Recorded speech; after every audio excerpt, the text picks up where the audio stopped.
Good morning. This is, as ever, I said that I was always wanting to have an open relationship with all in the media, and this is just one of the regular catch-ups to be able to ask any questions. I don't have any big announcements to say, but can just talk a little bit about my current priorities and what is top of my mind, and then open for any questions as well on any issues that people may wish. So top of my mind in current priorities is, of course, that we're about a week away from the start of the hurricane season. There'll be a message put out, our sort of hurricane preparedness message will be issuing shortly as we approach the 1st of June. But really the important thing is that as a territory, we are ready. A message of be ready, so stay ready, be ready. And for us in government, we've been doing a lot of work over the last, always, but in particular in the last while, to make sure that we are as ready as we can be as a territory for the hurricane season. That means ensuring we have a network of shelters ready, and we'll be releasing the list of those in time for the start of the season. Pre-positioning contingency supplies and across the territory as well in case we get hit. Making sure that our communications equipment is ready as well, so we have extra satellite communications phones in place across the islands as well, across key agencies, we obviously pray we don't, should we face anything. The United Kingdom has also provided support, including extra generators, contingency supplies, to help us should we need it. We also, through the Commissioner of Police and other security agencies, have ensured that there is a security pre-deployment plan in place, so that if we were faced with any storms or disasters, we are able to, in advance, pre-deploy security across the territory before we get hit. The other side of things, though, a big message, is about individuals, the public themselves, getting ready and staying ready and being ready for the season. Government can do all it and will do all it can do, but actually everybody needs to take their own responsibility, whether that's as a business or whether as an individual, for themselves, their family, making sure that their property is ready, making sure that they help their community get ready as well. And that will be part of the messaging that will go out as we approach this season. Whilst we pray, obviously, that it's a quiet one as well, that we need to still be as ready as we can be. Other key things, just to inform people, I will be travelling over the next few weeks. I'm actually in the United Kingdom twice on various official work. One is what is called the Leadership Conference, so it's for all of the governors, high commissioners, ambassadors across all of the both UK territories and across independent countries are meeting in London for discussions. And then I'm leaving on Sunday for a trip as well. But I'll be always in touch, and the Deputy Governor, David Archer, will be acting governor for some of that period. When I get back in early June, we will have a visit from Ben Merrick, who is the Director of the Overseas Territories Directorate in the United Kingdom. This is his second visit to the British Virgin Islands, but his first visit to meet and get to know the new government. He'll be spending some time with obviously the Premier and Cabinet, but also to see how we are doing in terms of hurricane preparedness. The United Kingdom is itself looking at its own preparedness plans should we ever need support, and so he will be looking at what can be done both regionally and from the UK and the state of our preparedness to help in any way that is needed. He'll also be meeting across other areas of the territory as well.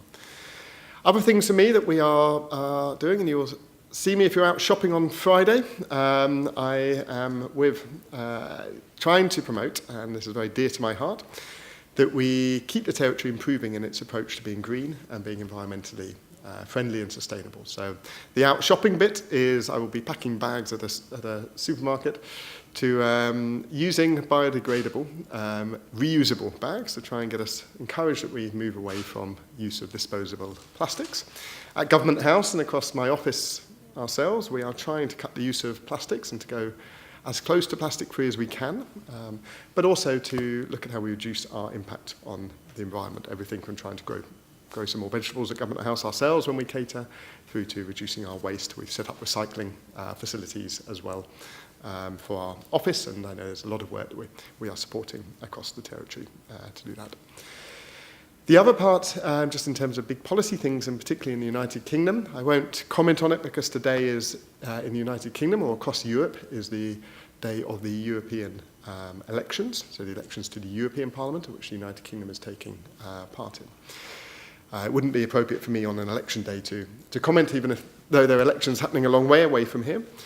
But the bit I will just say, and I will shortly issue a bit more detail through a more formal statement once we are past these elections, is that Brexit, Britain's exit from the European Union, and the work that is going on around that. From the BVI's perspective, the key thing is making sure that BVI's interests are protected, and that's something that I'm regularly in touch with London about, and the United Kingdom has given some very clear guarantees about making sure that the interests of all of the overseas territories, and particularly the British Virgin Islands, are protected during and put forward during the period when Britain is working through the exit from the European Union. So the current basis is that Britain will leave the European Union in October, which was the extension that the European Union has given. For overseas territories, there's still debate going on in the UK about the nature of that deal and how that may be, and that's ongoing work both in the UK Parliament and then with the EU as well. But from a BVI perspective, some of the things that the UK has said very clearly to take away uncertainty are key areas around the current entitlements and access that BVI has. So in terms of for trade, for example, the UK is guaranteeing the relationship with the UK through goods or into the UK. Things around British overseas territory passports and rights to access travel into Europe, what's called the Schengen area, stay the same for those holding BOTC passports. And also the UK has said that where there is EU funding, so in BVI we get some European Union funding into certain projects, and the UK has said that if the EU doesn't pick that up after Britain's exit from the European Union, the UK will pick that up and continue any funding commitments to make sure that is there as well. I'll set out more detail in due course on as things emerge, but the important message is that both I know the Premier is as well, but actually the UK government is taking a position which is to ensure that the overseas territories' interests, and particularly BVI, from my interest, the interests of our citizens here are protected and a part of any negotiations that happen at a European level as Britain leaves the European Union. So there's quite a lot on. I'll stop there in terms of the key things, but I'm happy to sort of open up, for any questions as people see fit. When I'm back from the United Kingdom, it's also a big week because we will be celebrating the Queen's birthday. This year it is a bit different because the Queen's birthday parade will be held on Friday the 7th of June, and that's the holiday day, which has moved to the Friday, and there's details about the events that will be happening to celebrate Her Majesty's 93rd birthday on the Friday the 7th of June. The official celebration is on Friday the 7th of June. But I'll stop there and open up for any questions on any areas that either on those opening remarks or any areas that people wish to delve into in detail. Thank you. Good morning, Governor. Kathy Richards, JTV News. You started off on the issue of us approaching the hurricane season. In 2017, we were caught with our pants down. What are some of the measures now in place to see if there is something major to happen that have been taken into consideration and fixed to the level of full safety and security? Yeah. Well, firstly, I won't say completely we were caught with our pants down. Actually, there were lots of plans in place. We were caught by the biggest hurricane we've ever seen.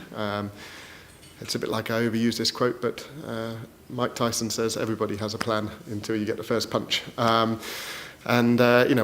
need to recognise it was a catastrophic set of two hurricanes actually, and on the back of the floods.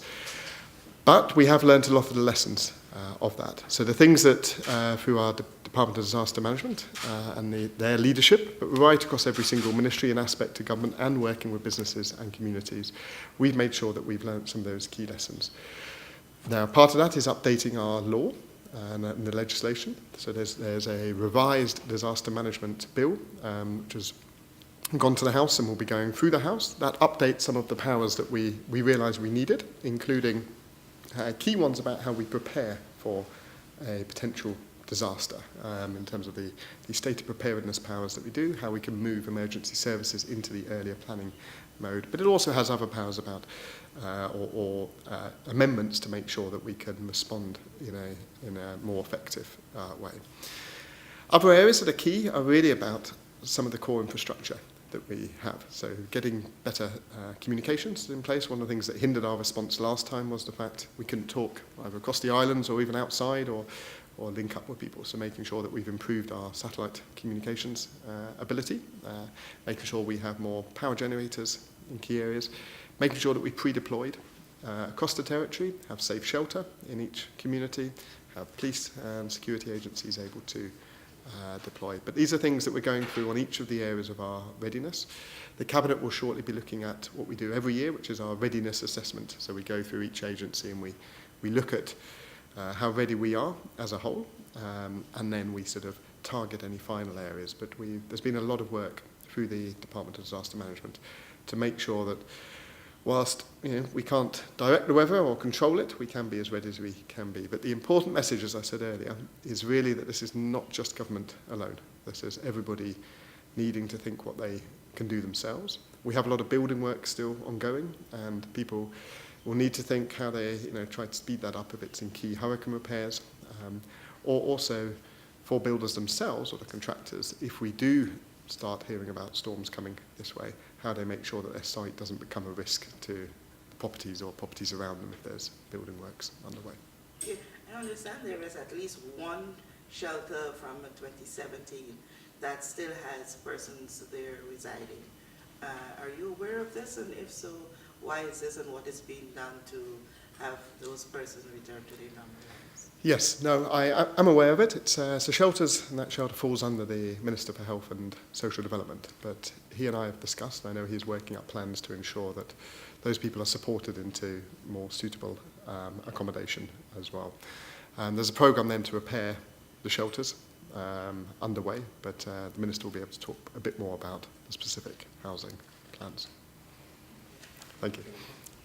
Coming out of the last point you raised regarding the relationship between the Virgin Islands and the UK, can you just reiterate, I know that there were some fears for these islands regarding belongership and gay rights and the UK trying to impose those on us. There was a decision recently.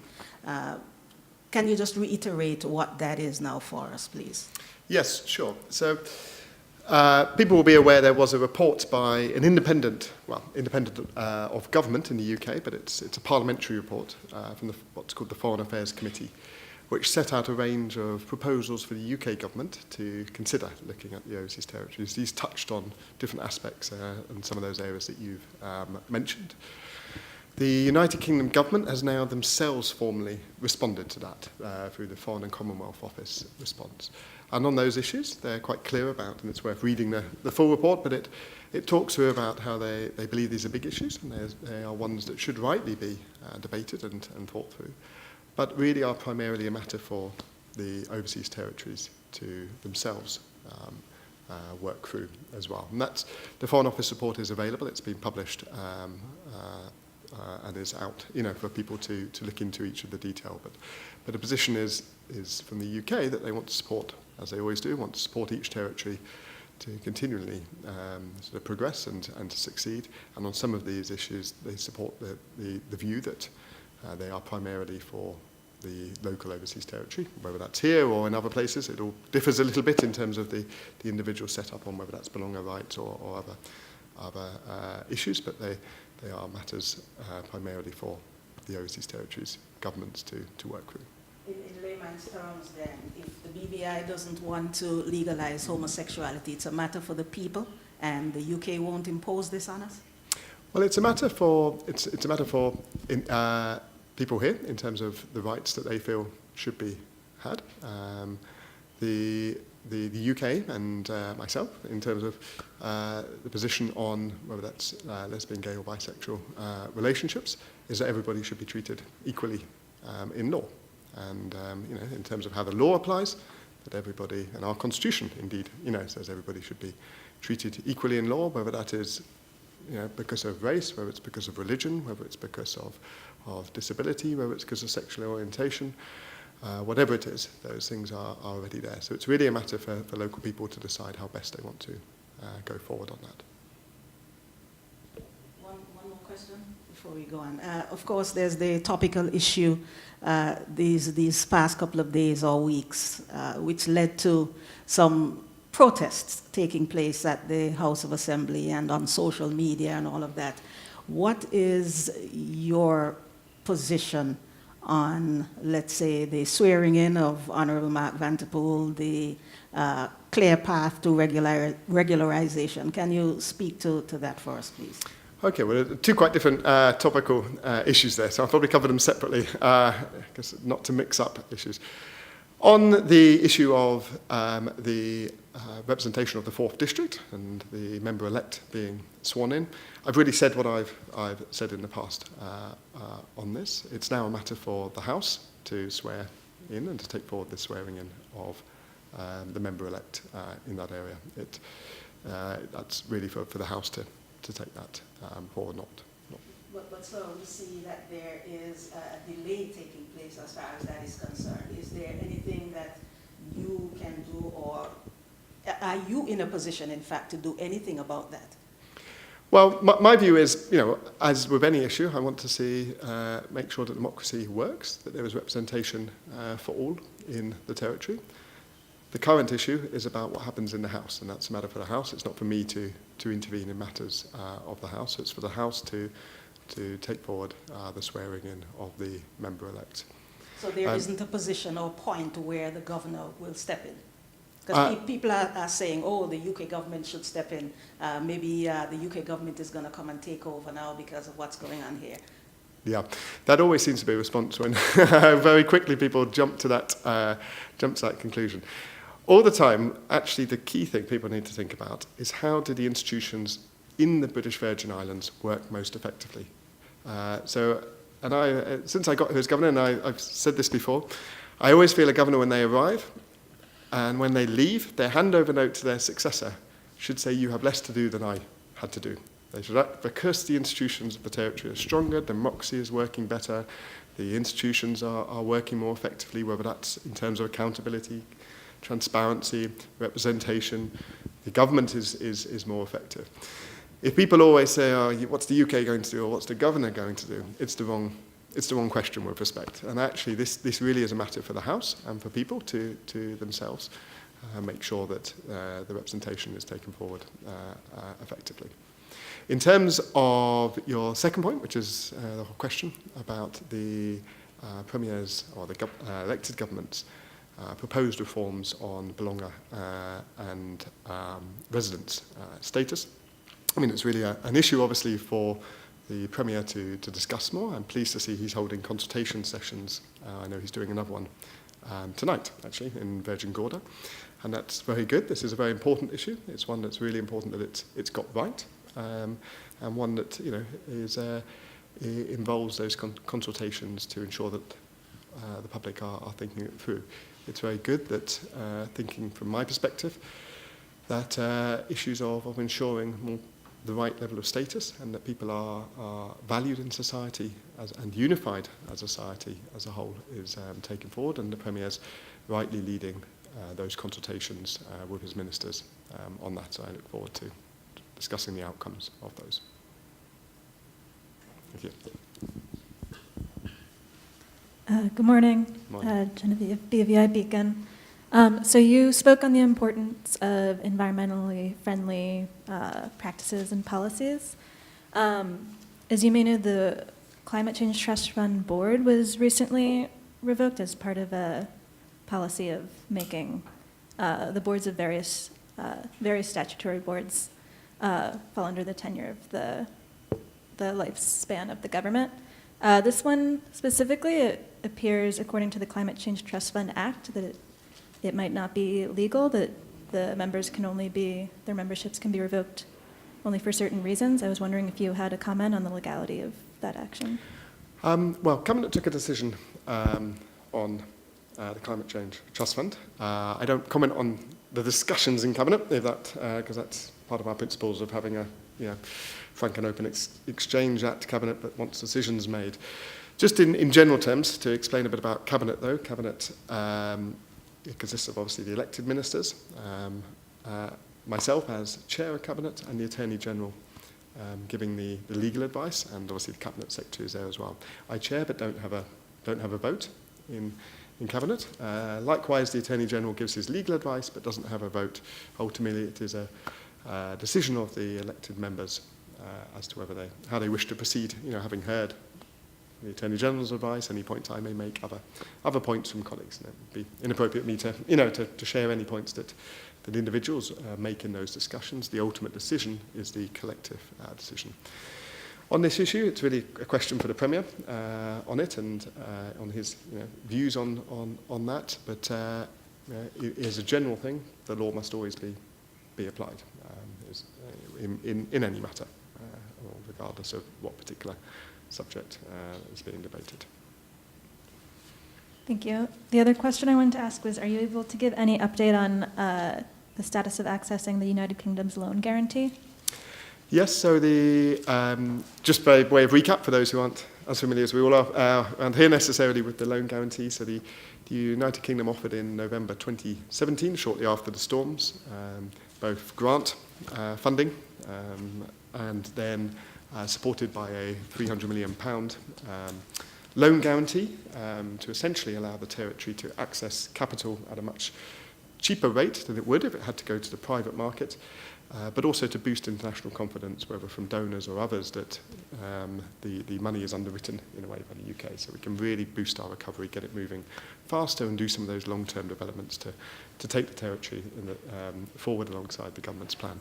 That offer still stands. The loan guarantee is there, but has not yet been accessed. That's for the elected government to decide how it wants to go forward with its recovery development plan. Hi, good morning, Governor. Kamal Haynes from BVI News. I know you would have talked about the green initiative in terms of using some supermarkets moving to reusable plastic bags, etc. My question is regarding the comment from Minister of Transportation, Kai Reimer, in regards to his comment of possibly banning vehicles 10 years and older from entering the territory. My question is what your stance on that in regards to the green initiative and also the possibility of electric cars entering the territory also. Okay, well, my general thing is I think we have one of the world's most beautiful natural environments. We also sadly realised in 2017 the impact of climate change and what it can do to such a beautiful environment and to our community and society as well. So I think it's actually a really important moment for us to think as we recover and we develop the territory going forward. How do we show leadership? Although we're a small island, small islands, and there's others who are making, but you could argue, a bigger impact on the climate than us, but actually we can start with our own leadership on it. So I know there's various different plans being thought through for each of the ministries. You mentioned some that Honourable Minister Reimer is considering. I know there's other things being thought about, but it's right that the ministers themselves think those through and take them through. My general approach is that actually to encourage that BVI, I personally believe, can be a real model of leadership in environmental both protection and in addressing the sort of and showing the way on how we can be green and sustainable in how we develop. Thank you. Governor, I have two more issues to touch on. I'll leave the bigger one for last. Recently, we've seen the move of the new government to remove the prisons from under education, and so now you have a different entity through which you are working along with prisons. Yes. Shed some light on that for me. Yes. How is that working? Yes, so prisons was under the portfolio of prisons is a shared responsibility, actually, is the first thing. So the general divide is that the governor I have responsibility for the internal security of the territory. That includes the security around the prison, or of the prison itself, and prisoner matters in terms of what comes forward. There's certain legislation which sets out the various different decisions that come through to me. The administration of the prison is through both the payment of for it, and the staffing and various different policies that come with the prison are run by what was the Ministry of Education, and it's, as you rightly say, has moved to the Ministry of Health and Social Development.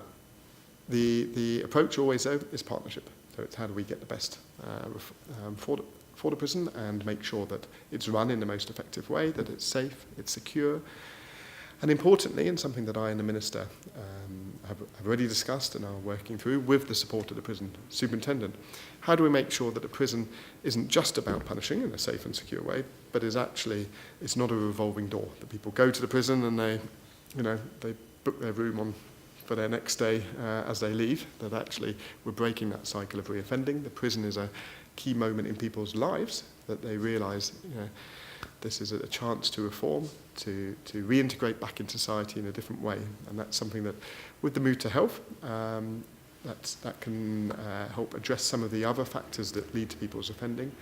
But even with the move to health doesn't mean that we switch off from links into education or links into other areas of ministry business. It's all about making sure that there's a partnership approach to it. Okay, on the bigger issue, I must first say that I already have my outfit for it, just to get my shoe. And so I'm prepared for June 15. I've been a keen listener to a conversation just last night as it relates to this, and big on your plate as governor over this territory is security.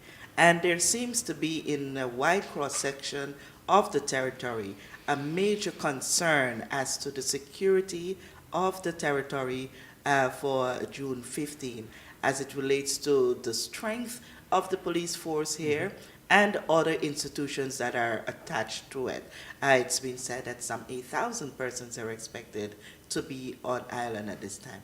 How honestly prepared is our security armed for such an event here in this territory?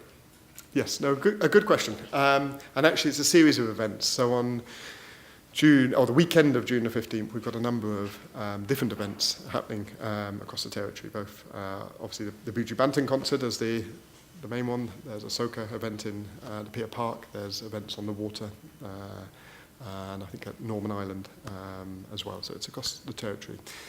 My interest, obviously we want all of them to be a success. It's a good thing for the territory that we are highlighted in the world as a place to come and have fun and to enjoy. My interest is making sure that it's done safely and securely, and that we have effectively planned across the agencies to make sure that we can handle any issues that may happen, and that the event organisers, who have the primary responsibility, are thinking this through and are making sure that it's set up in the correct way. A couple of weeks ago, I chaired a National Disaster Management Council meeting where we worked through each of the agencies what needs to be done to make sure that they are ready, and that the event organisers are thinking through how they make sure it's safe and secure as well. We're discussing it also at National Security Council. I won't comment on those discussions as I wouldn't normally, but it is at the level that we're making sure that it's being handled in the correct way, and any decisions that need to come out of that we'll make sure are known in advance. Okay, and one other thing, I know this is going to be a very ticklish one, but I'm only repeating questions I heard persons asking amongst themselves last night, and that is as it relates to security laws of the territory in terms of persons coming in and leaving the territory. I have not been able to research to see if what I heard was a fact, but it says the claim is that a person with a criminal record for 3 years or less is not allowed to pass immigration in the territory. And here they are referring to Buju Banton, who is coming, who has just been out of prison. I'm looking forward to Buju Banton. I ain't want y'all stopping for no reason. But just for clarity and for education purposes, explain for us the scenario around that. Yes. So the Immigration Minister or Minister for Natural Resources, Labour and Immigration can answer in more detail on all of it. But there is a thing that to protect the territory, there are laws in place around getting visas essentially, to come through if you're working here.